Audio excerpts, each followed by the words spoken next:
জামালপুরে কোরআন অবমাননার অভিযোগে আটক যুবক।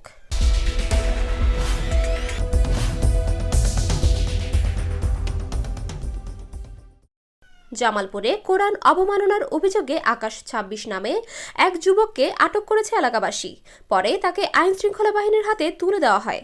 রবিবার রাতে জামালপুর পৌর শহরের জঙ্গলপাড়া বোর্ডঘর এলাকায় এ ঘটনা ঘটে। অভিযুক্ত আকাশ ওই এলাকার ইলেকট্রনিক মিস্ত্রি আনোয়ার হোসেন ওরফে আনারকানার ছেলে। স্থানীয়রা জানায় আকাশ দীর্ঘদিন যাবৎ মাদক সেবনের সাথে জড়িত।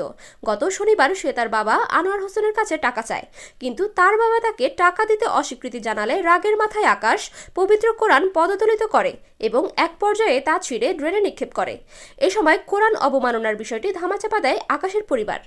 উক্ত ঘটনাকে কেন্দ্র করে রবিবার পুনরায় তাদের পারিবারিক ঝামেলা বাঁধলে বিষয়টি স্থানীয়দের নজরে আসে এবং রবিবার সন্ধ্যায় কোরআন অবমাননার দায়ে আকাশকে অবরুদ্ধ করে রাখে স্থানীয় বিক্ষুব্ধ জনতা। পরে খবর পেয়ে ঘটনাস্থলে উপস্থিত হয় সদর থানা পুলিশ। তবে উত্তেজিত জনতা নিয়ন্ত্রণে সেনাবাহিনীর কাছে সহযোগিতা কামনা করেন তারা।